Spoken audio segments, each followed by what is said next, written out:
അപ്പൊ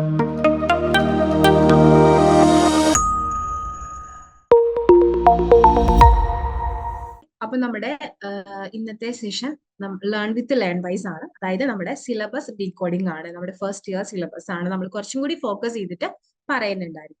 അപ്പോൾ നമ്മുടെ ലേൺ വൈസിനെ സംബന്ധിച്ച ഈ ഒരു സെഷൻ എന്ന് പറയുന്നത് ഇപ്പോൾ നമ്മുടെ 8ാമത്തെ ഓറിയന്റേഷന്റെ ഭാഗമായിട്ടുള്ള സിലബസ് ഡീകോഡിംഗ് ആണ് BA ഹിസ്റ്ററിയുടെ നടക്കുന്നത്. അതുകൊണ്ട് തന്നെ നമ്മുടെ ഒരു തീം നമ്മൾ ഒന്നും കൂടി ഓർമ്മിപ്പിക്കുകയാണ്. എന്താണ്? ഡിസ്കവർ, ലേൺ, അച്ചീവ് എന്നുള്ളത് അല്ലെ. അപ്പൊ നമ്മളെ തന്നെ മനസ്സിലാക്കി നമ്മുടെ കേപ്പബിലിറ്റീസും നമ്മുടെ എബിലിറ്റീസ് ഒക്കെ മനസ്സിലാക്കിക്കൊണ്ട് നമ്മൾ അൺലിമിറ്റഡ് ആയി പഠിച്ചുകൊണ്ട്, അതായത് സ്റ്റഡീസിനൊന്നും ഒരു ലിമിറ്റേഷൻസ് വെക്കാതെ നമ്മൾ പഠിച്ചുകൊണ്ട് എന്ത് ചെയ്യുക, നമ്മുടെ ഡ്രീംസ് ഒക്കെ അച്ചീവ് ചെയ്യുക എന്നുള്ളതാണ് നമ്മുടെ തീം വരുന്നത്. ഓക്കെ, അപ്പൊ ഇനി നമ്മുടെ ഡീകോഡിംഗ് ഞാൻ നമ്മുടെ സെഷനിലോട്ട് കിടക്കാനായിട്ട് പോവാണ്. സോ ആദ്യമായിട്ട് എനിക്ക് പറയാനുള്ള ഒരു കാര്യം എന്താന്ന് വെച്ചിട്ടുണ്ടെങ്കിൽ, നിങ്ങൾ എല്ലാവരും എന്ത് ചെയ്യുക, പറയുന്ന കാര്യങ്ങൾ ഇമ്പോർട്ടന്റ് ആയിട്ടുള്ളത് നോട്ട് ഡൗൺ ചെയ്യുക. എന്നിട്ട് നോട്ട് ഡൗൺ ചെയ്യുമ്പോൾ നിങ്ങൾക്ക് എന്തെങ്കിലും ഡൗട്ട്സ് ഉണ്ടെങ്കിൽ അതും ഒന്ന് എഴുതി വെക്കുക. എന്നിട്ട് നിങ്ങൾക്ക് ഡൗട്ട്സ് എന്ത് ചെയ്യാന്ന് വെച്ചാൽ നമ്മുടെ സെഷൻ കഴിഞ്ഞതിന് ശേഷം നിങ്ങളുടെ ഡൗട്ട്സ് ക്ലിയർ ചെയ്യുന്നതിനായിട്ട് നമ്മൾ ഇരിക്കുന്നുണ്ടായിരിക്കും. അല്ലാതെ നമ്മൾ അതിന്റെ ഇടയിൽ നമ്മൾ ഇത് ഡിസ്കസ് ചെയ്ത് ഇങ്ങനെ പോകാൻ നിന്നിട്ടുണ്ടെങ്കിൽ സെഷൻ ഭയങ്കര മെസ്സപ്പായി പോകും. അതുകൊണ്ട് തന്നെ എന്ത് ചെയ്യുക, കറക്റ്റ് നിങ്ങൾക്ക് ആവശ്യമുള്ള കാര്യങ്ങൾ എഴുതിയെടുക്കുക. അതിന്റെ ഒപ്പം നിങ്ങളുടെ ഡൗട്ട്സും ഒന്ന് എഴുതി വെക്കുക കേട്ടോ. എന്നിട്ട് ലാസ്റ്റ് നമ്മൾ തരുന്ന സമയത്ത് ചോദിക്കും. ഓക്കെ, അപ്പൊ നമുക്ക് സെഷനിലോട്ട് പോവാം. നമ്മുടെ സിലബസ് റീകോഡിങ്ങില് നമ്മുടെ സബ്ജക്റ്റിനെ പോകുന്നതിന് മുമ്പ് നമ്മുടെ യൂണിവേഴ്സിറ്റിനെ പറ്റിയിട്ട് നമുക്ക് പറയുകയാണെങ്കിൽ 1985 ഒരു പാർലമെന്ററി ആക്ടോട് കൂടിയിട്ടാണ് നമ്മുടെ യൂണിവേഴ്സിറ്റി നിലവിൽ വരുന്നത്. അപ്പോൾ ഈ ഒരു യൂണിവേഴ്സിറ്റി ശരിക്കും ഇന്ത്യയിൽ വരാനായിട്ടുള്ള കാരണം എന്ന് പറഞ്ഞിട്ടുണ്ടെങ്കിൽ, ഇന്ത്യയിൽ നമുക്കറിയാം ഡൈവേഴ്സ്ഡ് ആയിട്ടുള്ള ഒരു സമൂഹമാണല്ലേ നമുക്കുള്ളത്. അതിപ്പോ പല കാര്യങ്ങളിലാണെങ്കിലും, ഇപ്പൊ വരുമാനത്തിന്റെ കാര്യത്തിലാണെങ്കിലും അല്ലെങ്കിൽ ബാക്കി ജീവിത സൗകര്യങ്ങൾ അല്ലെങ്കിൽ എന്തിന്റെ കാര്യത്തിലാണെങ്കിലും എന്താണ്, വളരെ ഡൈവേഴ്സ്ഡ് ആയിട്ടുള്ള ഭാഷയും എല്ലാം വളരെ വ്യത്യസ്തമായിട്ടുള്ള സമൂഹമാണ്. സോ ഇങ്ങനെയുള്ള സമൂഹത്തിൽ ഈക്വൽ ആയിട്ട് എല്ലാവർക്കും ഒരേപോലെ ഹയർ എഡ്യൂക്കേഷൻ സാധ്യമാവണം എന്ന ഒരു ലക്ഷ്യത്തോട് കൂടിയിട്ടാണ് നമ്മുടെ യൂണിവേഴ്സിറ്റി സ്റ്റാർട്ട് ചെയ്യുന്നത്. സോ സെൻട്രൽ ഗവൺമെന്റിന്റെ കീഴിൽ ഡയറക്ട്ലി വരുന്നത് കൊണ്ട് തന്നെ നമ്മുടെ യൂണിവേഴ്സിറ്റിയുടെ നോമിനൽ ആയിട്ടുള്ള വൈസ് ചാൻസലർ ആയിട്ട് വരുന്നത് നമ്മുടെ രാഷ്ട്രപതി തന്നെയാണ്. രാഷ്ട്രപതിയുടെ ഡയറക്റ്റ് കൺട്രോളിലാണ് നമ്മുടെ university IGNOU, Indira Gandhi national open university വരുന്നത്. അപ്പൊ നിങ്ങൾക്ക് പലർക്കും സംശയങ്ങൾ ഉണ്ടായിരിക്കും, ഇത് വാലിഡ് ആണോ ഇല്ല, അങ്ങനെ കുറച്ച് സംശയങ്ങൾ കുറച്ച് പേര് പറഞ്ഞിരുന്നു. തീർച്ചയായിട്ടും ഇത് ഭയങ്കര വാലിഡ് തന്നെയാണ്. നമ്മൾ എഴുതുന്ന എല്ലാ PSC, UPSC, SSC എക്സാമുകൾക്കും ഈ ഒരു നമ്മുടെ യൂണിവേഴ്സിറ്റിയിലെ ഡിഗ്രി എന്ന് പറയുന്നത് എന്താ പറയുക, അതിനുള്ള സാങ്ഷൻ ഉള്ളതാണ്. അതുകൂടാതെ തന്നെ നമുക്ക് എന്താന്ന് വെച്ചിട്ടുണ്ടെങ്കിൽ ഇന്ത്യയിലെ ഏറ്റവും വലിയ ഡിസ്റ്റൻസ് എഡ്യൂക്കേഷൻ യൂണിവേഴ്സിറ്റിയാണ് നമ്മുടെ IGNOU എന്ന് പറയുന്നത്. ഇന്ത്യക്ക് അകത്തും ഇന്ത്യക്ക് പുറത്തും മറ്റു വിദേശങ്ങളിലായിട്ടും ഒരുപാട് സ്റ്റഡി സെന്റേഴ്സും എന്തുണ്ട്, നമ്മുടെ യൂണിവേഴ്സിറ്റിക്ക് ഉണ്ട്.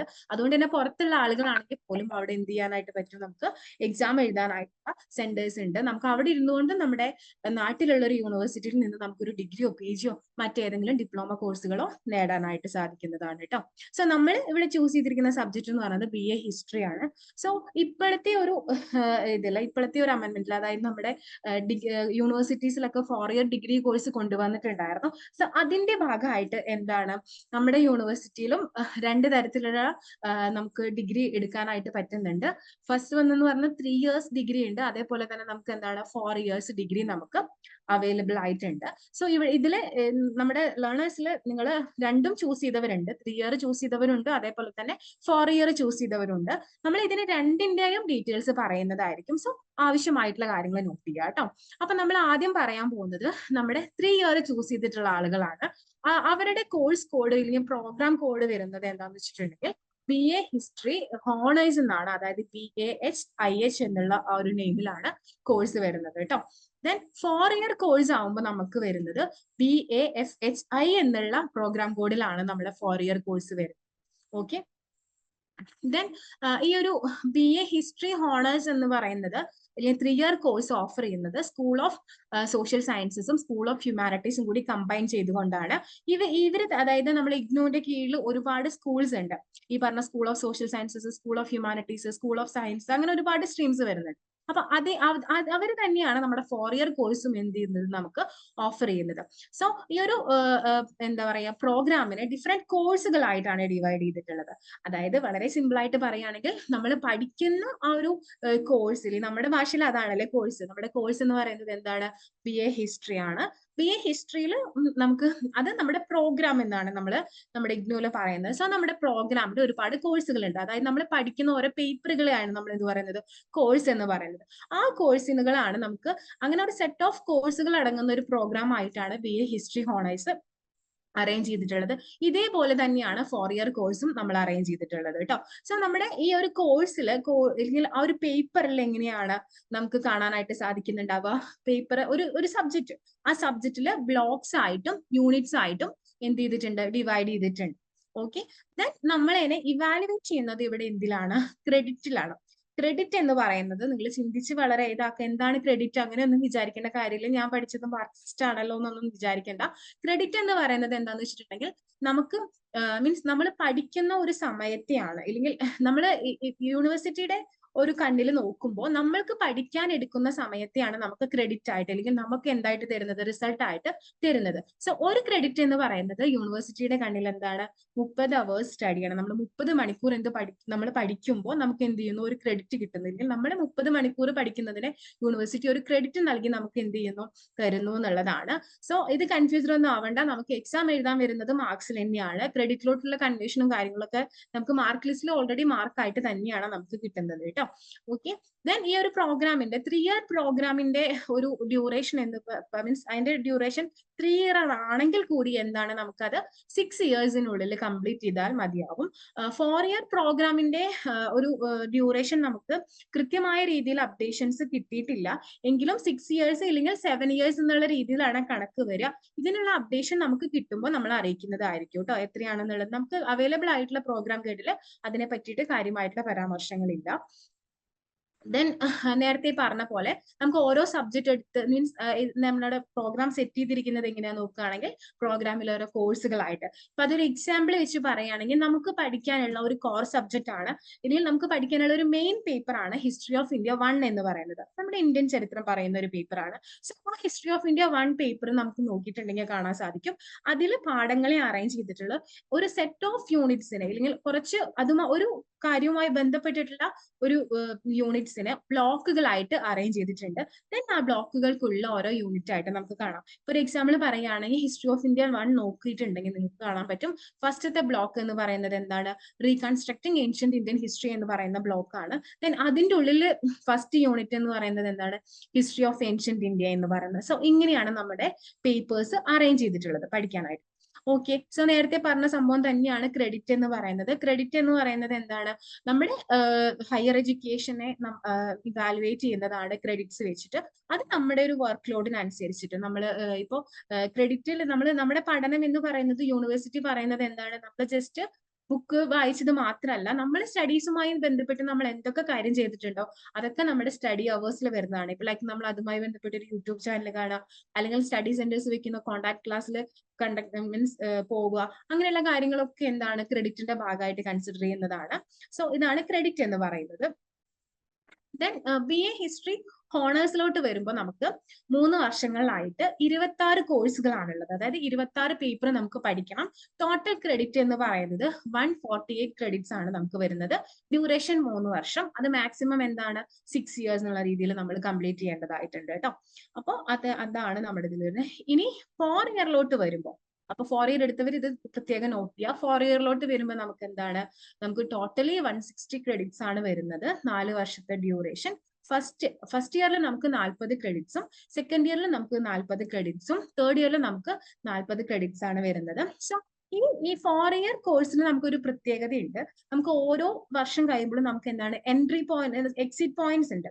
അതായത് നമുക്ക് ഓരോ വർഷവും വേണമെങ്കിൽ എന്താണ്, കോഴ്സ് നമുക്ക് എക്സിറ്റ് ചെയ്യാനായിട്ട് സാധിക്കും. പക്ഷെ നമുക്ക് ഡിഗ്രി സർട്ടിഫിക്കറ്റ് കിട്ടില്ല. പകരം അതിന് പറഞ്ഞിട്ടുള്ള ഫസ്റ്റ് ഇയറിലാണെങ്കിൽ എന്താണ്, ഒരു ഗ്രാജുവേറ്റ് എന്നുള്ള ഒരു ഇതിൽ നമ്മൾ ഗ്രാജുവേഷൻ ചെയ്യുന്നു, പെർസീവിംഗ് ഗ്രാജുവേറ്റ് എന്നുള്ള രീതിയിലുള്ള ഒരു സർട്ടിഫിക്കറ്റ് നമുക്കുണ്ട്.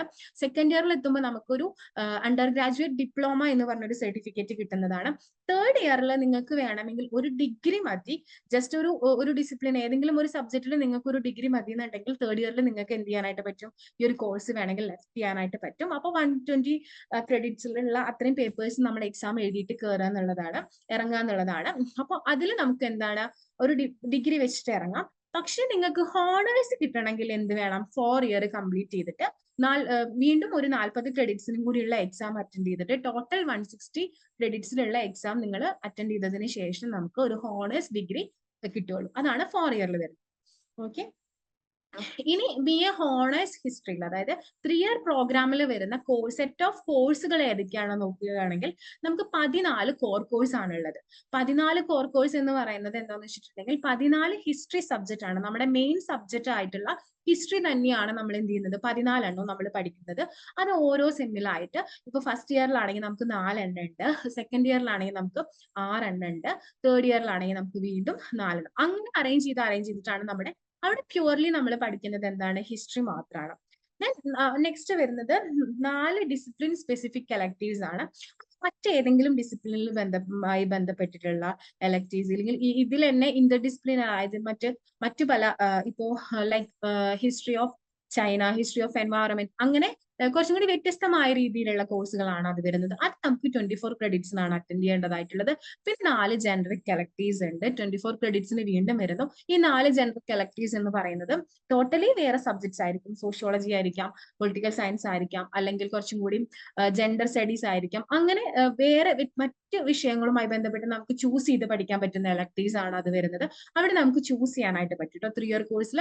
പിന്നെ 2 എബിലിറ്റി എൻഹാൻസ്മെന്റ് കമ്പൽസറി കോഴ്സുകളാണ്. ഈ 2 കോഴ്സുകൾ നമ്മൾ കമ്പൽസറി ആയിട്ട് ഈ ഗ്രാജുവേഷൻ കഴിഞ്ഞ് പുറത്തേക്ക് ഇറങ്ങും. നമുക്ക് അവിടെ ചോയ്സ് ഇല്ല, നമ്മൾ അത് പഠിച്ചിരിക്കേണ്ട കോഴ്സുകളാണ്.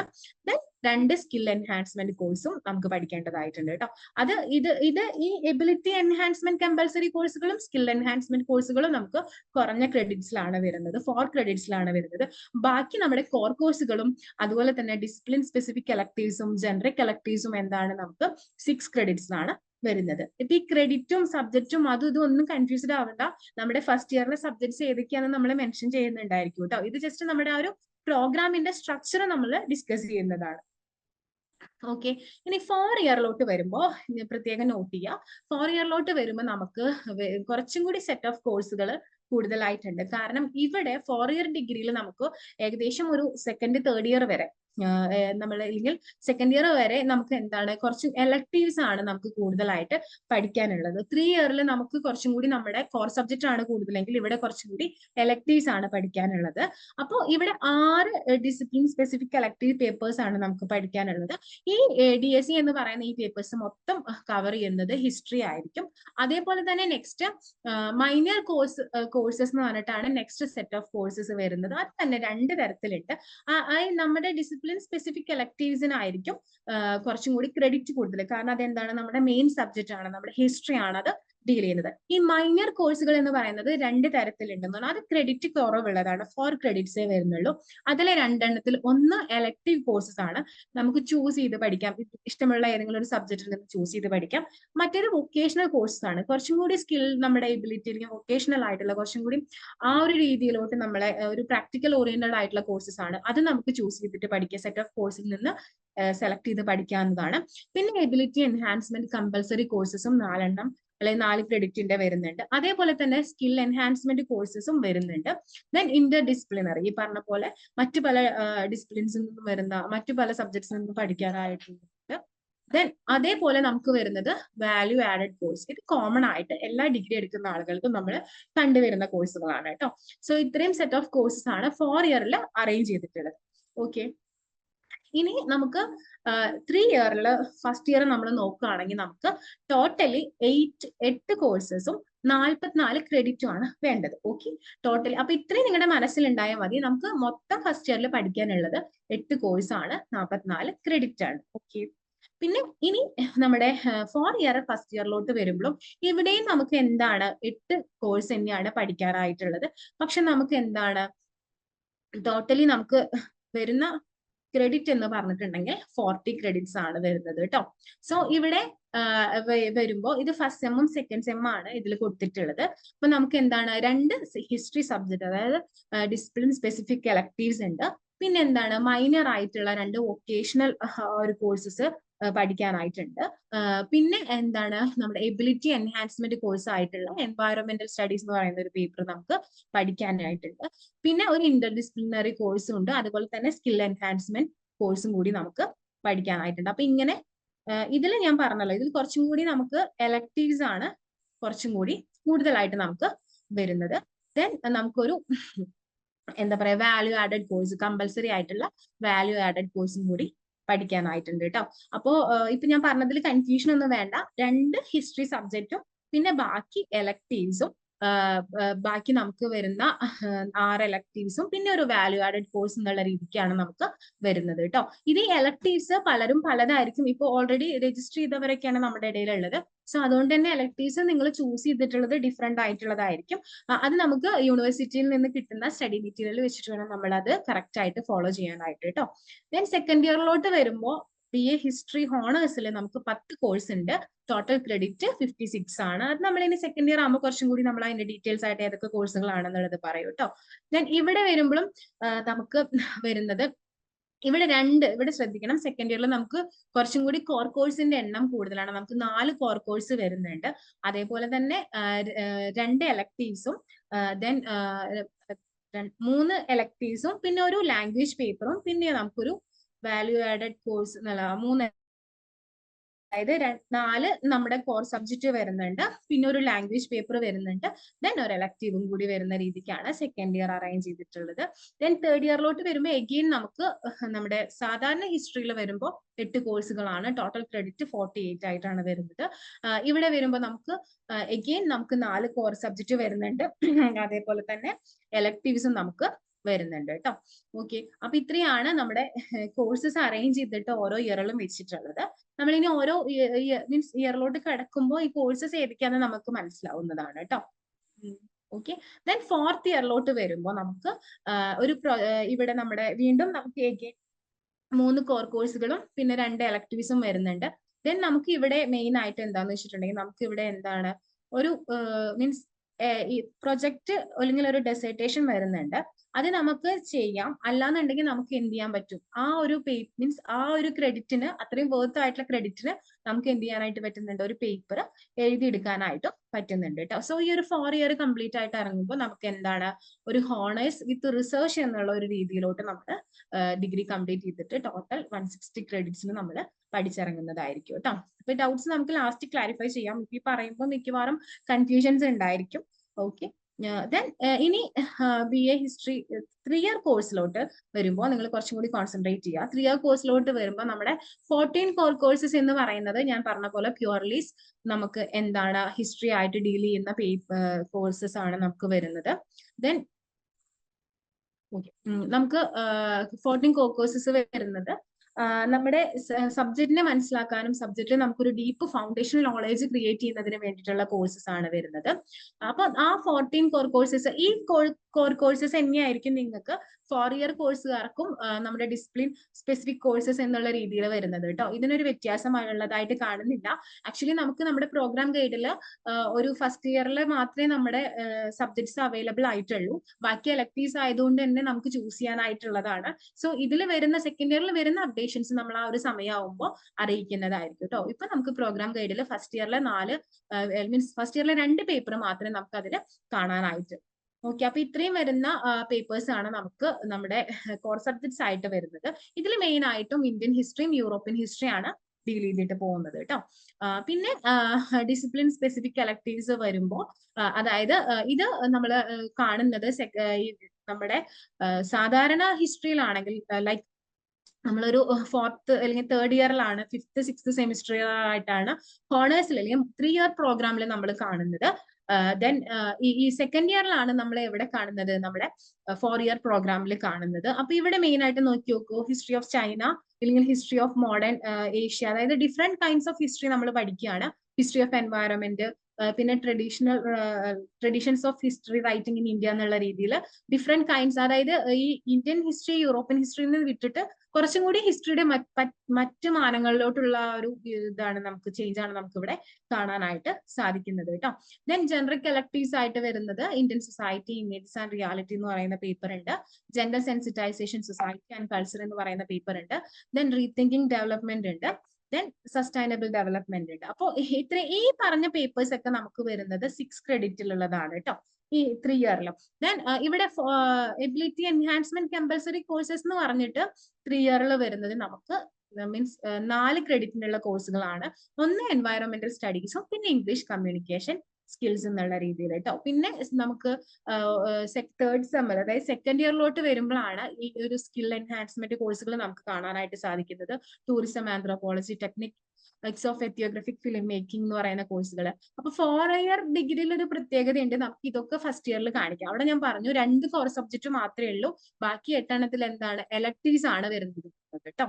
ഓക്കെ, ഇനി ഫസ്റ്റ് ഇയറിന്റെ സിലബസ് ഒരു ഓവർവ്യൂ നമുക്ക് നോക്കാം. അപ്പൊ ഇത്രയും പറഞ്ഞ കോഴ്സുകളും കാര്യങ്ങളൊക്കെ നിങ്ങൾക്ക് കിളി പറഞ്ഞ പോലെ ഒന്നും ഇരിക്കേണ്ട. സിമ്പിൾ ആയിട്ട് നമുക്ക് ഫസ്റ്റ് ഇയറിൽ വരുന്ന കോഴ്സുകൾ ഏതാണെന്ന് മനസ്സിലാക്കേണ്ട ആവശ്യകതയാണ് നമുക്ക് ബേസിക്കലി ഉള്ളത്.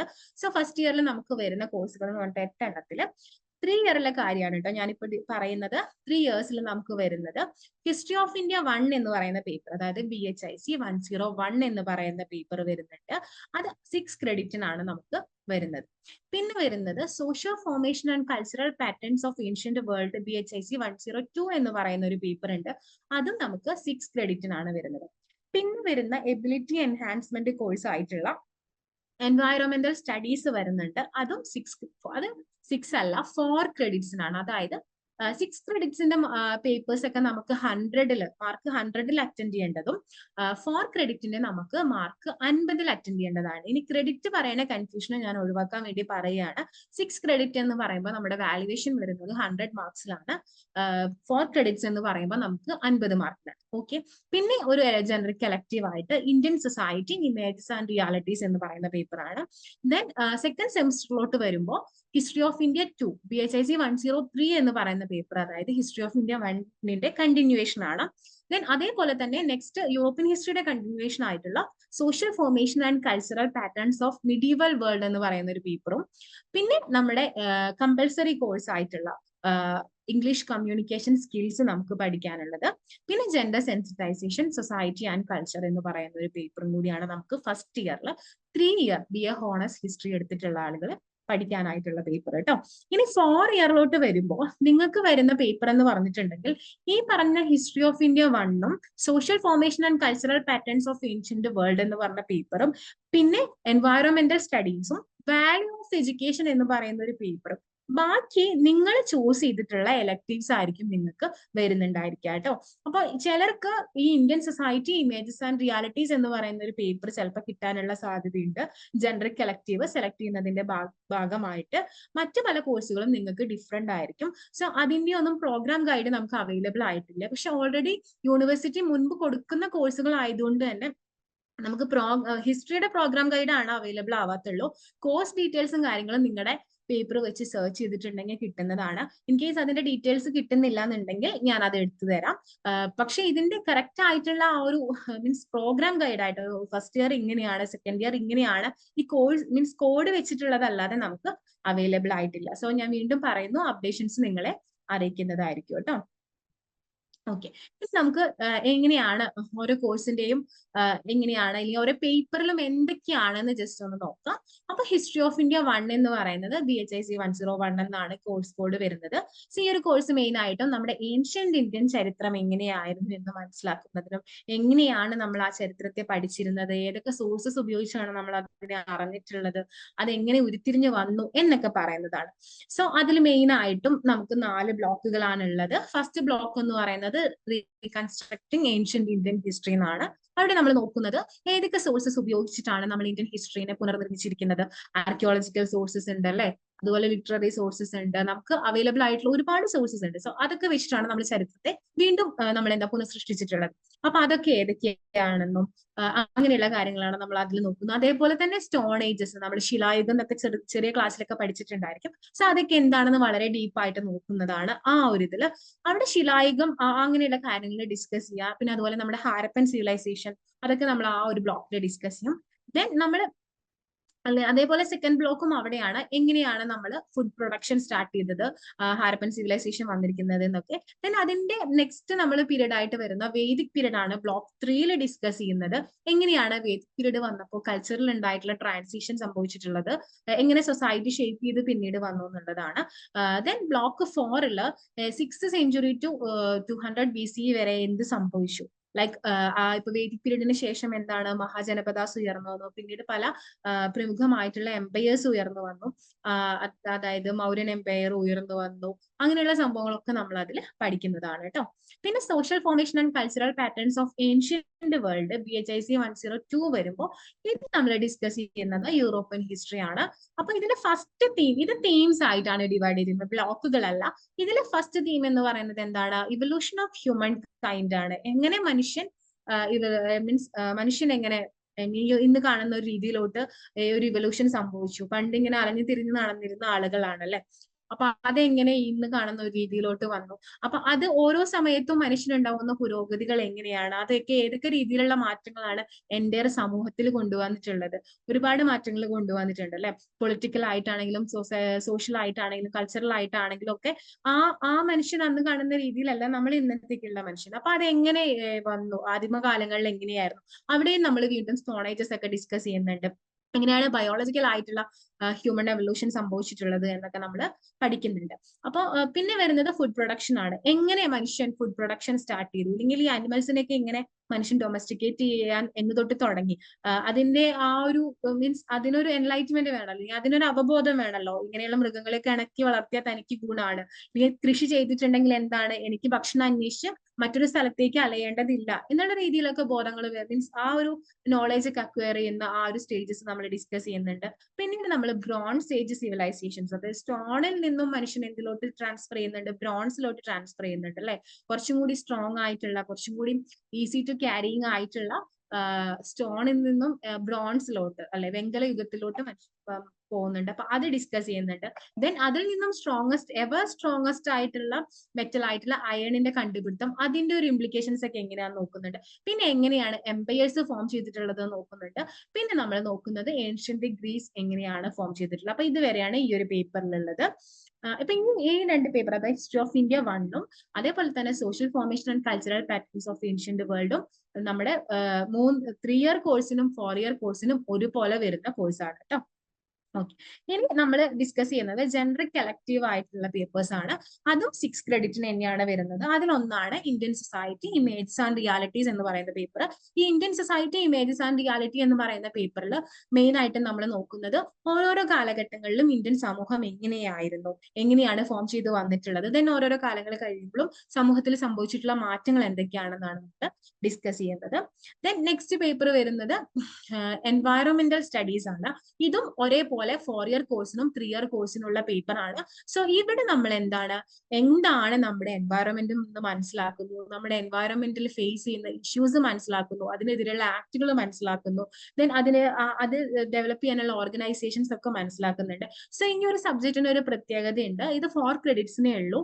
മാത്രല്ല ഇത് നമുക്ക് ഒബ്ജക്റ്റീവ് ടൈപ്പ് ക്വസ്റ്റ്യൻ പേപ്പേഴ്സ് ആണ് ഇതിൽ, ക്വസ്റ്റ്യൻസ് ആണ് ഇതിൽ കണ്ടുവരുന്നത്. നമുക്ക് PSC ഒക്കെ എക്സാം അറ്റൻഡ് ചെയ്യുന്ന പോലെ 1 word type multiple choice based questions ആണ്. ഒരു ക്വസ്റ്റ്യൻ തരുന്നു, 1 വേർഡ് ക്വസ്റ്റ്യൻ, അതിന് 4 ഓപ്ഷൻസ്, അതിൽ നിന്ന് റൈറ്റ് ആൻസർ ചൂസ് ചെയ്തിട്ട് നമ്മൾ എഴുതുക എന്നുള്ളതാണ് വരുന്നത് കേട്ടോ. അപ്പൊ ഈ ഒരു പേപ്പർ എന്ന് പറഞ്ഞാൽ വളരെ ഇമ്പോർട്ടന്റ് ആണ്. നമുക്ക് പഠിച്ചിട്ടുണ്ടെങ്കിൽ വളരെ നല്ല രീതിയിൽ സ്കോർ ചെയ്യാൻ പറ്റും. അതേപോലെ നമ്മുടെ ഒരു ആൻസർ തെറ്റിയിട്ടുണ്ടെങ്കിൽ അങ്ങനെയും പോകുന്ന ഒരു സബ്ജക്റ്റ് ആണിത്. ദെൻ നെക്സ്റ്റ് വരുന്നത് ഓക്കെ, ഇനി നമ്മൾ സെക്കൻഡ് സെമിസ്റ്ററിലോട്ട് പോവാണ്. നമുക്ക് പക്ഷെ സെമിസ്റ്റർ സിസ്റ്റം ഉണ്ടെങ്കിൽ പോലും നമുക്ക് ഒരുമിച്ചാണ് എക്സാം വരുന്നത് കേട്ടോ. സെക്കൻഡ് സെമിസ്റ്ററിൽ വരുമ്പോൾ വീണ്ടും കോർ കോഴ്സ് ആയിട്ട് വരുന്നത് നമ്മുടെ ഹിസ്റ്ററി ഓഫ് ഇന്ത്യ 1ന്റെ ബാക്കി ഭാഗം തന്നെയാണ് ഹിസ്റ്ററി ഓഫ് ഇന്ത്യ 2 എന്നുള്ള രീതിയിലാണ്. ഇത് ഹിസ്റ്ററി ഓഫ് ഇന്ത്യ, അതായത് ഇത് മൗര്യൻ എംപയറിന് ശേഷം ഇന്ത്യയിൽ എന്ത് സംഭവിച്ചു എന്നുള്ളതാണ് നമ്മൾ ഇവിടെ പഠിക്കുന്നത്. സോ അതിനുശേഷം വരുന്ന ഗുപ്താസിനെ പറ്റി പഠിക്കുന്നു, പോസ്റ്റ് ഗുപ്താസിനെ പറ്റി പഠിക്കുന്നു, ദെൻ അവരുടെ കൾച്ചറൽ ഡെവലപ്മെന്റ്സ് പഠിക്കുന്നു. ദെൻ നമ്മൾ അവിടെ ലാസ്റ്റ്, അതായത് നമ്മൾ മിഡീവൽ പീരീഡിലോട്ട് കടക്കുന്നതോട് കൂടിയിട്ട് നമ്മൾ എന്ത് ചെയ്യുന്നു, ആ ഒരു പേപ്പർ അവസാനിക്കുന്നു എന്നുള്ളതാണ്. പിന്നെ നെക്സ്റ്റ് വരുന്നത് നേരത്തെ പറഞ്ഞ യൂറോപ്യൻ ഹിസ്റ്ററിയുടെ സെക്കൻഡ് പാർട്ടാണ് social formation and cultural patterns of medieval world BHIC 104 എന്ന് പറയുന്ന പേപ്പർ. സോ ഇവിടെ നമ്മൾ ഡിസ്കസ് ചെയ്യുന്നത് ഒരു മിഡീവൽ പീരീഡിലോട്ട് നമ്മളെ കിടക്കുന്ന രീതിക്ക് തന്നെയാണ്. ഗ്രീക്ക് കഴിഞ്ഞിട്ട് നെക്സ്റ്റ് വരുന്ന ഇമ്പോർട്ടന്റ് ആയിട്ടുള്ള റോമൻ സിവിലൈസേഷൻ ആണ്. ഗ്രീക്ക് പഠിച്ചിട്ടുണ്ടെങ്കിൽ നമ്മൾ എന്തായാലും റോം പഠിച്ചിരിക്കും അല്ലെ. ഗ്രീക്കോ റോമൻ എന്നൊക്കെ നമ്മൾ ചെറുതിലെ കേട്ടിട്ടുണ്ടായിരിക്കും. ഇനി പഠിച്ചു വരുമ്പോൾ നമുക്ക് കുറച്ചും കൂടി ഒരു ക്ലാരിറ്റി കിട്ടും. സോ റോമൻ എംപയർ എങ്ങനെ ഉയർന്നു വന്നു, അവിടെ ഉണ്ടായിരുന്ന പൊളിറ്റിക്കൽ സിസ്റ്റം തുടങ്ങി റോമൻ എംപയറിന്റെ പതനം, പിന്നെ നമ്മൾ എന്ത് ചെയ്യുന്നു, യൂറോപ്പിൽ ഉയർന്നു വന്നിട്ടുള്ള ഫ്യൂഡലിസത്തെ പറ്റി ഡിസ്കസ് ചെയ്യുന്നു. ദെൻ അതിനുശേഷം നമ്മൾ ഉയർന്നു വന്നിട്ടുള്ള ഇസ്ലാമിക് വേൾഡും കൾച്ചറും നമ്മൾ ഡിസ്കസ് ചെയ്യുന്നതാണ്. ദെൻ ലാസ്റ്റ് ഒരു എന്താ പറയാ എന്തൊക്കെ ചേഞ്ചസ് ആ മിഡീവൽ പീരീഡിന്റെ ലാസ്റ്റ് ലോകത്ത് എന്തൊക്കെ മാറ്റങ്ങൾ സംഭവിച്ചു എന്ന് പറയുന്നതോട് കൂടിയിട്ടാണ് ആ ഒരു പേപ്പർ അവസാനിക്കുന്നത് കേട്ടോ. പിന്നെ ജനറിക് കളക്റ്റീവ് ആയിട്ട് വരുന്നത് gender sensitisation, society and culture എന്ന് പറയുന്ന ഒരു പേപ്പറാണ്. സോ ഇവിടെ നമ്മൾ ഡിസ്കസ് ചെയ്യുന്നത് നമ്മുടെ വുമൺ ഓറിയന്റഡ് ആയിട്ടുള്ള സ്റ്റഡി, അല്ലെങ്കിൽ ജെൻഡർ സ്റ്റഡീസ് എന്ന് പറയുമ്പോൾ അതായത് സ്ത്രീകളെ പറ്റിയിട്ടുള്ള പഠനമാണ്. നമ്മുടെ സമൂഹത്തിലെ സ്ത്രീകൾക്കുള്ള റോള്, അല്ലെങ്കിൽ അവരുടെ അവസ്ഥ, അല്ലെങ്കിൽ അവരെ സംരക്ഷിക്കാനുള്ള നിയമങ്ങൾ, ദെൻ അവരുടെ ഡിസ്ക്രിമിനേഷൻ എങ്ങനെയൊക്കെ സംഭവിക്കുന്നു, കുറെ കേസ് സ്റ്റഡീസും കാര്യങ്ങളൊക്കെ വെച്ച് നമ്മൾ പഠിക്കുന്നു. ദെൻ എങ്ങനെ അവരുടെ മീൻസ് എഡ്യൂക്കേഷൻ, ഹെൽത്ത് ഒക്കെ നമ്മൾ സെക്യൂർ ചെയ്യാൻ പറ്റും, എങ്ങനെ അവരെ മുന്നോട്ട് കൊണ്ടുവരാൻ പറ്റും എന്നുള്ള രീതിയിലുള്ള ഒരു പേപ്പറാണ് gender sensitisation, society and culture എന്ന് പറയുന്ന പേപ്പറിൽ വരുന്നത് കേട്ടോ. ഓക്കെ, അപ്പം ഇത്രയും ഇതാണ് വരുന്നത്. ടോട്ടൽ ക്രെഡിറ്റ്സ് എന്താണ്, മീൻസ് 22 എന്നുള്ള രീതിക്ക് തന്നെയാണ് വരുന്നത് കേട്ടോ. ഇനി അടുത്തത് നമ്മുടെ നെക്സ്റ്റ് പേപ്പർ വരുന്നത് ഇംഗ്ലീഷ് കമ്മ്യൂണിക്കേഷൻ സ്കിൽസ് ആണ്. സോ നമുക്കറിയാം നമ്മളൊരു എന്താണ് നമ്മളൊരു ഗ്രാജുവേറ്റ് ആയിട്ട് ഇറങ്ങുകയാണ് അല്ലെ, ഈ ഒരു 3 ഇയർ കോഴ്സിന് ശേഷം. സോ അതുകൊണ്ട് തന്നെ നമ്മൾ ഇനി ഒരു പ്രൊഫഷണൽ ആയിട്ട് നമ്മൾ ഒരു ജോബിലോട്ടൊക്കെ ചൂസ് ചെയ്യുന്ന ഒരു സമയമാണ്. അപ്പൊ നമുക്ക് എന്ത് വേണം, നമ്മുടെ ഗ്ലോബൽ ലാംഗ്വേജ് ആയിട്ടുള്ള ഇംഗ്ലീഷിൽ ഒരു ബേസിക് സ്കില്ല് വേണം. സോ ആ സ്കിൽ ഇംപ്രൂവ് ചെയ്യുന്നതിന് വേണ്ടിയിട്ടുള്ളതാണ് ഇംഗ്ലീഷ് കമ്മ്യൂണിക്കേഷൻ സ്കിൽസ് എന്ന് പറയുന്ന ഒരു പേപ്പർ. ശ്രദ്ധിക്കണം, ഇതും നമ്മുടെ എൻവയറമെന്റൽ സ്റ്റഡീസ് പോലെ തന്നെ 4 ക്രെഡിറ്റ്സ്, അതായത് 50-ലാണ് എക്സാം വരുന്നത്. സോ ഇവിടെ മെയിൻ ആയിട്ട് നമ്മുടെ ഇംഗ്ലീഷ് കമ്മ്യൂണിക്കേഷൻ ബോത്ത് വെർബൽ ആയിട്ടുള്ള നോൺ വെർബൽ ആയിട്ടുള്ള സ്കിൽസ് ഒക്കെ എങ്ങനെ ഇംപ്രൂവ് ചെയ്യാം എന്നുള്ള രീതിക്ക്, നമ്മളെ റീഡിങ്, സ്പീക്കിംഗ്, റൈറ്റിംഗ് ഒക്കെ എങ്ങനെ ഇൻക്രീസ് ചെയ്യാം എന്നുള്ള രീതിക്കാണ് പറയുന്നത് കേട്ടോ. ഓക്കെ, അപ്പൊ ഇത്രയാണ് നമുക്ക് പഠിക്കാനായിട്ട് ഉള്ളത്. ദെൻ ഇനി നമുക്ക് ഇതിന്റെ ഒരു ലൈക്ക് എങ്ങനെ നമുക്ക് ഇല്ലെങ്കിൽ ഈ ഒരു പ്രോഗ്രാം എങ്ങനെ കംപ്ലീറ്റ് ചെയ്യാം എന്നുള്ള രീതിക്ക്, ഇതിൽ എന്തൊക്കെ ചെയ്യണം, എങ്ങനെ നമ്മൾ എക്സാം അറ്റൻഡ് ചെയ്യണം, എങ്ങനെ അസൈൻമെന്റ് വെക്കണം, നമ്മുടെ പ്രോഗ്രാം കംപ്ലീറ്റ് ചെയ്യാനായിട്ടുള്ള റിക്വയർമെന്റ്സ് പറയുന്നതിന് വേണ്ടിയിട്ട് ഞാൻ ദുർഗ മാമിനെ ഇൻവൈറ്റ് ചെയ്യാണ് കേട്ടോ. മാം, ഓവർ ടു യു. ഞാൻ സ്ക്രീൻ ഷെയറിംഗ് കണ്ടിന്യൂ ചെയ്യണോ മാം? ഓക്കെ, അപ്പം ഇപ്പം ആദ്ര മാം നിങ്ങളുടെ സബ്ജക്ട്സിനെ കുറിച്ചും സെമസ്റ്റർ വൈസ് എന്തൊക്കെയാണ് നമുക്ക് പഠിക്കാനുള്ളത് എന്നുള്ളതിനെ കുറിച്ച്, അല്ലെങ്കിൽ ഓരോ കോഴ്സസും എങ്ങനെയാണ് നമ്മൾ കംപ്ലീറ്റ് ചെയ്യേണ്ടത് എന്നുള്ളതാണ് പറഞ്ഞത്.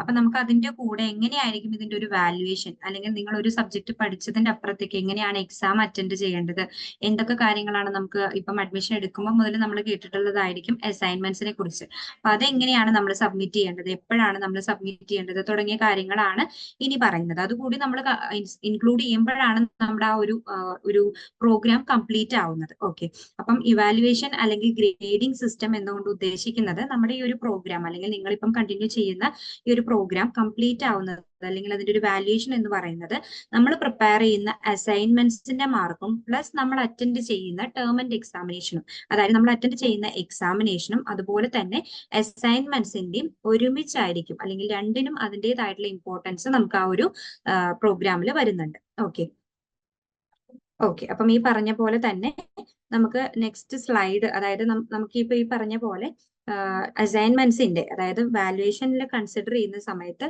ടോട്ടൽ ആയിട്ട് നമുക്ക് കൺസിഡർ ചെയ്യുന്ന സമയത്ത് 70% ഓഫ് ടേം ആൻഡ് എക്സാമിനേഷനും അതുപോലെ തന്നെ 30% ഓഫ് അസൈൻമെന്റ്സും ആണ് നമ്മൾ കൺസിഡർ ചെയ്യുന്നുണ്ടാവുക. അതായത് നമുക്ക് ഇൻഡിവിജ്വലി പാസ്സാവാനായിട്ട്, അതായത് പാസ് ഔട്ട് ആവാനായിട്ട് അസൈൻമെന്റ്സിലാണെങ്കിലും അതുപോലെ എക്സാമിലാണെങ്കിലും നമ്മൾ സ്കോർ ചെയ്യേണ്ടതായിട്ട് വരുന്നത് 35 മാർക്സ് ആണ്.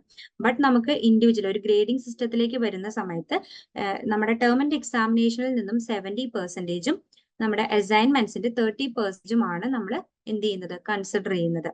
അങ്ങനെയാണ് ഗ്രേഡിങ്ങിൽ വരുന്ന സമയത്ത് നമ്മൾ കൺസിഡർ ചെയ്യുന്നത്. നെക്സ്റ്റ് സ്ലൈഡ് മാറ്റിക്കൊള്ളുന്നു. ഇപ്പം ഓൾറെഡി നമ്മൾ പറഞ്ഞ പോലെ അസൈൻമെന്റ്സിന് നമ്മുടെ കോഴ്സിൽ അല്ലെങ്കിൽ ഒരു പ്രോഗ്രാമിൽ ഇമ്പോർട്ടൻസ് ഉണ്ടെന്ന് നമ്മൾ പറഞ്ഞു. അപ്പൊ അത് എങ്ങനെയായിരിക്കണം, അല്ലെങ്കിൽ എങ്ങനെയാണ് നമ്മൾ പ്രിപ്പയർ ചെയ്യേണ്ടത്, എവിടെയാണ് നമ്മൾ സബ്മിറ്റ് ചെയ്യേണ്ടത് തുടങ്ങിയ കാര്യങ്ങളാണ് ഇവിടെ പറയുന്നത്. അസൈൻമെന്റ്സ് എന്ന് പറയുന്നത് നമുക്ക് അതിൻ്റെതായിട്ടുള്ള ഒരു ഇമ്പോർട്ടൻസ്, അതായത് എക്സാം പോലെ തന്നെ ഇമ്പോർട്ടന്റ് ആയിട്ടുള്ള ഒരു കാര്യമാണ്. അതായത് നിങ്ങളുടെ എക്സാംസ് വരുന്നത് നെക്സ്റ്റ് ഇയർ 2025 ജൂലൈയിലായിരിക്കും നിങ്ങളുടെ എക്സാംസ് ഉണ്ടാവുക. അപ്പം ആ ഒരു എക്സാംസിന്റെ റിലേറ്റ് ചെയ്ത് തന്നെ നമുക്ക് അസൈൻമെന്റ്സ്, അതായത് നിങ്ങൾക്ക് എത്ര സബ്ജക്ട്സ് ആണോ നമ്മൾ അറ്റൻഡ് ചെയ്യേണ്ടതായിട്ട് വരുന്നത്, ആ സബ്ജക്ട്സിന് എത്ര സബ്ജക്ട്സ് ആണോ അത്രത്തോളം അസൈൻമെന്റ്സ്, അതായത് ഒരു സബ്ജക്റ്റിന് ഒരു അസൈൻമെന്റ് എന്നുള്ള രീതിക്ക് നമ്മൾ യൂണിവേഴ്സിറ്റി അഡ്മിഷൻ എടുക്കുന്ന സമയത്ത് നമ്മൾ ഒരു കോളേജ് സ്റ്റഡി സെന്റർ ആയിട്ട് സെലക്ട് ചെയ്യുന്നുണ്ടാവും. ആ സ്റ്റഡി സെന്റർ ആയിട്ട് സെലക്ട് ചെയ്യുന്ന കോളേജിൽ നമ്മൾ ഈ അസൈൻമെന്റ്സ് സബ്മിറ്റ് ചെയ്യണം. അതായത് ബിഫോർ 2 months, അതായത് നമുക്ക് ജൂലൈയിലാണ് നിങ്ങളുടെ എക്സാംസ് വരുന്നതെങ്കിൽ നിങ്ങളുടെ അസൈൻമെന്റ്സ് സബ്മിറ്റ് ചെയ്യാനുള്ള ഡേറ്റ് ആയിട്ട് വരുന്നത് മാർച്ച് ഏപ്രിൽ ആയിട്ടായിരിക്കും നമുക്ക് അസൈൻമെന്റ്സ് സബ്മിറ്റ് ചെയ്യേണ്ടതായിട്ട് വരും. ഈ അസൈൻമെന്റ്സ് നമ്മൾ സബ്മിറ്റ് ചെയ്യുന്നത് എങ്ങനെയുള്ള അസൈൻമെന്റ്സ് ആയിരിക്കണം നമ്മൾ പ്രിപ്പയർ ചെയ്യുന്നത്? നമ്മുടെ അസൈൻമെന്റ് ക്വസ്റ്റ്യൻസ് എന്ന് പറയുമ്പോൾ അത് ഡിസ്ക്രിപ്റ്റീവ് കാറ്റഗറി ക്വസ്റ്റ്യൻസ് ആയിരിക്കും. ആയിട്ടാണ് 2 ടൈപ്പ് ഓഫ് ക്വസ്റ്റ്യൻസ് ആണ് നമുക്ക് വരുന്നത്. ഡിസ്ക്രിപ്റ്റീവ് ആയിട്ട് നമ്മൾ എക്സാമ്പിളും എല്ലാ കാര്യങ്ങളും കൊടുത്തു പോകേണ്ട ടൈപ്പ് ഓഫ് ക്വസ്റ്റ്യൻസ് ആയിരിക്കും നമുക്ക് അസൈൻമെന്റ് ക്വസ്റ്റ്യൻസ് ആയിട്ട് വരുന്നത്. അതുപോലെ തന്നെ ഈ ഒരു അസൈൻമെന്റ്സ് എന്ന് പറയുന്നത് ഹാൻഡ് റിട്ടൺ ഫോമിലായിരിക്കണം നമ്മൾ പ്രിപ്പയർ ചെയ്യേണ്ടത്. നമ്മുടെ തന്നെ ഹാൻഡ് റൈറ്റിംഗിലായിരിക്കണം നമ്മൾ പ്രിപ്പയർ ചെയ്യേണ്ടത്. A4 ഷീറ്റിലായിരിക്കും നമ്മൾ പ്രിപ്പയർ ചെയ്യുന്നുണ്ടാവുക. ഈ ഒരു പ്രിപ്പയർ ചെയ്യുന്ന അസൈൻമെന്റ്സ്, അതായത് മിനിമം 30 പേജസ് എങ്കിലും വരുന്ന ഒരു അസൈൻമെന്റ്സ് ആയിരിക്കണം നമ്മൾ പ്രിപ്പയർ ചെയ്യേണ്ടത്. ഈ പ്രിപ്പയർ ചെയ്യുന്ന അസൈൻമെന്റ്സിന്റെ ഡ്യൂപ്ലിക്കേറ്റ് കോപ്പി, അതായത് നമ്മുടെ ഒരു സ്കാൻഡ് കോപ്പി എപ്പോഴും നമ്മുടെ കയ്യിൽ എന്ത് ചെയ്യണം, കരുതേണ്ടതുണ്ട്. അതിനുശേഷം മാത്രമായിരിക്കണം നിങ്ങൾ എന്ത് ചെയ്യേണ്ടത്, അത് നിങ്ങളുടെ സ്റ്റഡി സെന്ററിൽ ഡ്യൂ ഡേറ്റിനകത്ത് സബ്മിറ്റ് ചെയ്യേണ്ടതായിട്ട് വരും. അതുപോലെ തന്നെ ഈ ഒരു സബ്മിഷന് ശേഷം, അതായത് അസൈൻമെന്റ്സ് നമ്മൾ സബ്മിറ്റ് ചെയ്തതിന് ശേഷം നമ്മൾ ഒരു അക്നോളജ്മെന്റ് റെസീപ്റ്റ് നമ്മുടെ സ്റ്റഡി സെന്ററിൽ നിന്നും റിസീവ് ചെയ്യാം എന്നുള്ളത് ഇമ്പോർട്ടന്റ് ആയിട്ടുള്ള കാര്യമാണ്. അതായത് നമ്മൾ സബ്മിറ്റ് ചെയ്തു എന്നുള്ളതിനുള്ള ഒരു പ്രൂഫാണ് ഈ ഒരു അക്നോളജ്മെന്റ് റെസിപ്റ്റ്. സപ്പോസ് നമ്മൾക്ക് ആ ഒരു അക്നോളജ്മെന്റ് റെസിപ്റ്റ് കിട്ടിയില്ല എന്നുണ്ടെങ്കിൽ നമുക്ക് പ്രൂഫായിട്ട് കയ്യിൽ കരുതാവുന്നതാണ് നമ്മുടെ ഈ ഒരു അസൈൻമെന്റ്സിന്റെ സ്കാൻഡ് കോപ്പി. ഓക്കെ, അപ്പം ഈ പറയുന്ന അസൈൻമെന്റ്സ് നമ്മൾ സബ്മിറ്റ് ചെയ്തതിന് ശേഷം നമുക്ക് അതിൽ ലഭിക്കുന്ന, അല്ലെങ്കിൽ ഇവാലുവേറ്റ് ചെയ്തതിന് ശേഷം നമുക്ക് ലഭിക്കുന്ന അസൈൻമെന്റ്സിനെയാണ് നമ്മൾ ട്യൂട്ടർ മാർക്ക്ഡ് അസൈൻമെന്റ്സ് എന്ന് പറയുന്നത്. അതായത് അസൈൻമെന്റ്സിന്റെ മാർക്ക് ഇവാലുവേഷന് ശേഷം വരുന്ന അസൈൻമെന്റ്സ് ആണ് ട്യൂട്ടർ മാർക്ക്ഡ് അസൈൻമെന്റ്സ്. ഈ അസൈൻമെന്റ്സിൽ നമുക്ക് ഓൾറെഡി ഞാൻ പറഞ്ഞു, പാസ് ആവാനായിട്ട്, അസൈൻമെന്റ്സിൽ നമുക്ക് പാസ് ആവാനായിട്ട് കിട്ടേണ്ട മാർക്ക് എന്ന് പറയുന്നത് 35% ആണ്. അതായത് 35 മാർക്സ് ആണ് ഈച്ച് കോഴ്സിനും നമ്മൾ അസൈൻമെന്റ്സിൽ സ്കോർ ചെയ്യേണ്ടതായിട്ട് വരുന്നത്. സപ്പോസ് നമ്മളിപ്പം ഈ അസൈൻമെന്റ്സിൽ നമുക്ക് 35 മാർക്സ് കിട്ടിയില്ല എന്നുണ്ടെങ്കിൽ നമ്മൾ അഗെയിൻ എന്ത് ചെയ്യണം, അത് സബ്മിറ്റ് ചെയ്യേണ്ടതായിട്ട് വരുന്നു. Ma'am next slide. ഇപ്പം ഓൾറെഡി അസൈൻമെന്റ്സ് പോലെ അസൈൻമെന്റ്സിന്റെ കാര്യങ്ങൾ നമ്മൾ ഡിസ്കസ് ചെയ്തു. ഇനി എക്സാമിലേക്ക് വരുവാണെങ്കിൽ TEE കൊണ്ട് ഉദ്ദേശിക്കുന്നത് ടേം ആൻഡ് എക്സാമിനേഷൻ. നമ്മൾ എഴുതുന്ന സബ്ജക്ട് കറസ്പോണ്ടിങ് ആയിട്ടുള്ള സബ്ജക്റ്റിന്റെ എക്സാമിനെയാണ് നമ്മൾ ടേം ആൻഡ് എക്സാമിനേഷൻ എന്ന് വിളിക്കുന്നത്. ഈ ഒരു term and examination IGNOU conduct ചെയ്യുന്നത് ജൂണിലും ഡിസംബറിലും ആയിരിക്കും. അപ്പം നിങ്ങളുടെ എക്സാംസ് വരുന്നത് നെക്സ്റ്റ് ജൂണിലായിരിക്കും. അപ്പം ഈ ഒരു എക്സാംസ്, അതായത് നമ്മൾ എത്ര സബ്ജക്ട്സ് ആണോ 1 ഇയറിലേക്കായിട്ട് വരുന്നത്, ആ സബ്ജക്ട്സിന്റെ 2 സെമസ്റ്ററുകളിലായിട്ട് നമ്മൾ പഠിക്കുന്ന സബ്ജക്റ്റുകളുടെ എക്സാംസ് ആയിരിക്കും നെക്സ്റ്റ് ജൂണിൽ നമുക്ക് അറ്റൻഡ് ചെയ്യേണ്ടതായിട്ട് വരുന്നത്. ഈ അറ്റൻഡ് ചെയ്യുന്ന എക്സാംസ് നമ്മൾ ബിഫോർ 2 മാസം മുന്നേ തന്നെ നമ്മൾ എന്ത് ചെയ്യണം, ഓൺലൈൻ ആയിട്ട് രജിസ്റ്റർ ചെയ്യേണ്ടതുണ്ട്. അതായത് നമുക്കൊരു പോർട്ടൽ ഓപ്പൺ ആവുന്ന സമയത്ത് വിത്തിൻ 1 വീക്കിൽ തന്നെ നിങ്ങൾ രജിസ്റ്റർ ചെയ്യാനായിട്ട് ശ്രദ്ധിക്കുക. അപ്പൊ നിങ്ങൾക്ക് എന്ത് ചെയ്യും, അടുത്തുള്ള എക്സാം സെന്റേഴ്സിൽ തന്നെ നമുക്ക് എക്സാം എഴുതാനായിട്ട് അവൈലബിൾ ആവും. ഓക്കെ, അപ്പം അങ്ങനെ നമ്മൾ 2 മന്ത്സിന് മുന്നേ തന്നെ ഓൺലൈൻ ആയിട്ട് രജിസ്റ്റർ ചെയ്യുകയും അത് നമ്മൾ അറ്റൻഡ് ചെയ്യുകയും വേണം.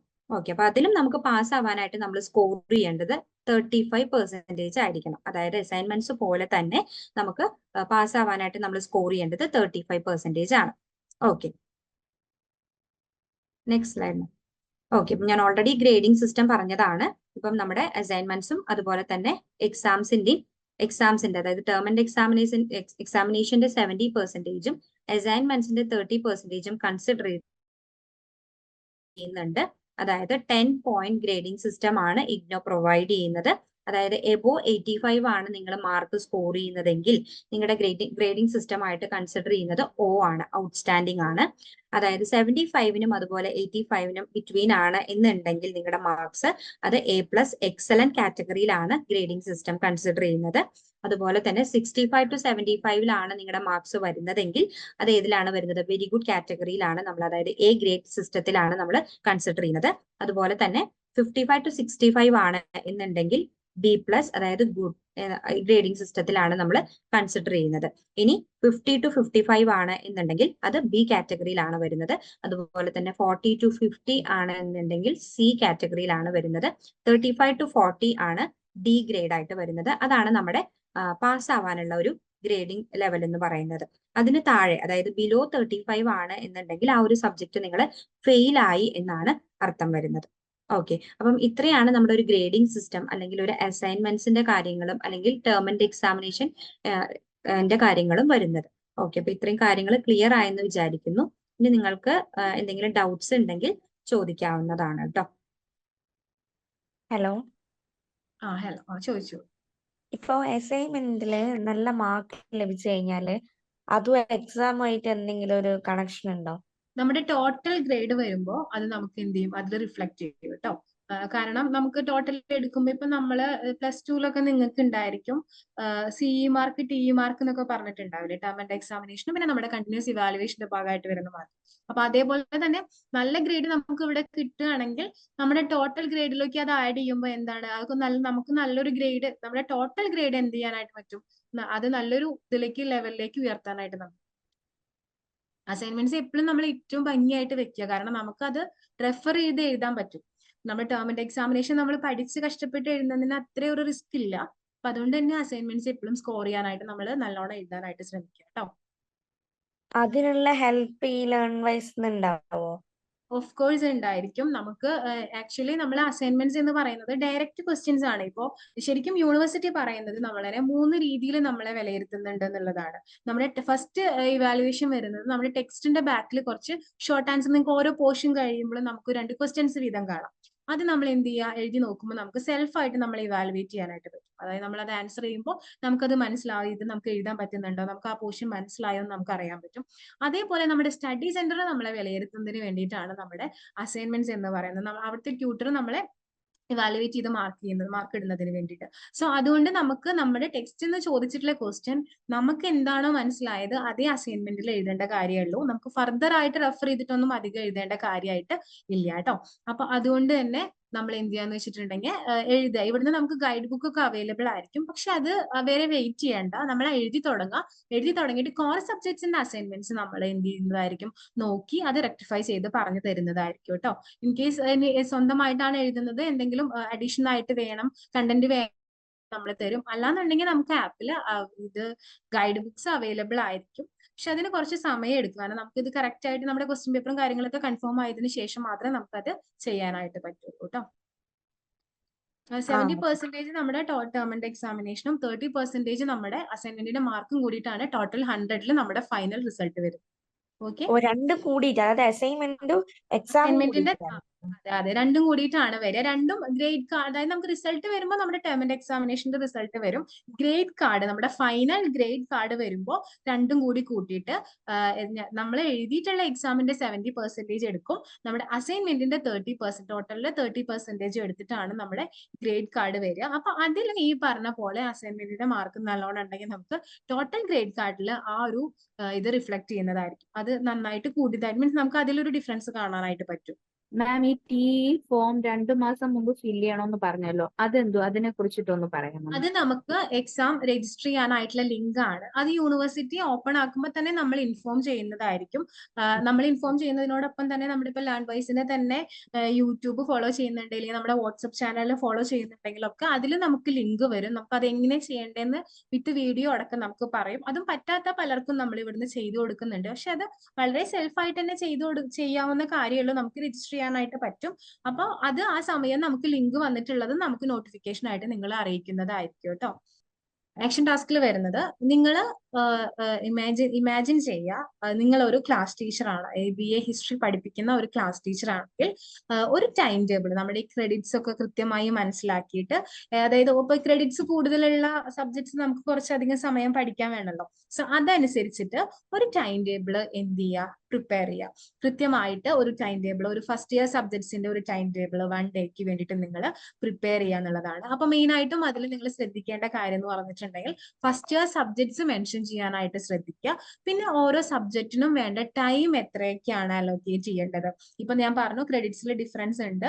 സിമ്പിൾ ആയിട്ട് പറയുകയാണെങ്കിൽ ഇംഗ്ലീഷ് കമ്മ്യൂണിക്കേഷൻ സ്കിൽസും അതേപോലെ എൻവയറമെന്റൽ സ്റ്റഡീസും നമുക്ക് 4 ക്രെഡിറ്റ്സിനാണ് വരുന്നുള്ളൂ. ബാക്കി കോർ സബ്ജക്റ്റുകളും ജനറൽ കളക്ടീവ്സും നമുക്ക് 6 ക്രെഡിറ്റിനാണ് വരുന്നത്.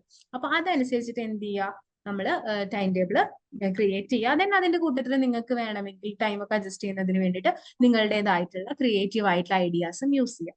സോ ഇത് ചെയ്തിട്ട് എനിക്ക് അയച്ചു തരാം കേട്ടോ. ഓക്കെ, ഇപ്പൊ 8 സബ്ജക്റ്റ് അല്ലേ ടോട്ടൽ ഉള്ളത്? അതിപ്പോ 2 എൻവയോൺമെന്റൽ സ്റ്റഡീസും ഇംഗ്ലീഷ് കമ്മ്യൂണിക്കേഷൻ സ്കില്ലും 4 ക്രെഡിറ്റ്സ് ഉണ്ട്. അതായത് 50% ആണ് മാർക്ക് ഉള്ളത്. ബാക്കി മൊത്തം 100 ഉള്ളത്. അതെ. അപ്പൊ ഓരോ ചാപ്റ്ററിൽ ഉള്ളത് ഉണ്ടാവില്ലേ? ഇപ്പോ ഓരോ സബ്ജക്ട് ഇത്ര ചാപ്റ്റർ അല്ലെങ്കിൽ ഇത്ര ബ്ലോക്ക് അങ്ങനെ ഉണ്ടാവില്ല. അപ്പൊ ഓരോ ചാപ്റ്ററിലും ഇതാണ് ഇമ്പോർട്ടന്റ് എന്നത് ഉണ്ടാവുമല്ലോ. നമ്മൾ എക്സാം ആവുമ്പോ പറയൂ കേട്ടോ. ഇപ്പോ നമ്മൾ ക്ലാസ്സസ് കാണുക, ഇമ്പോർട്ടന്റ് ആയിട്ടുള്ള ക്വസ്റ്റ്യൻസ് കാര്യങ്ങൾ എക്സാമിന്, പിന്നെ ലൈവ് സെഷൻസ് വരുമ്പോൾ മിക്കതും നമ്മളെ ഇമ്പോർട്ടന്റ് ക്വസ്റ്റ്യൻസ് ആയിരിക്കും വീണ്ടും പറയാ കേട്ടോ.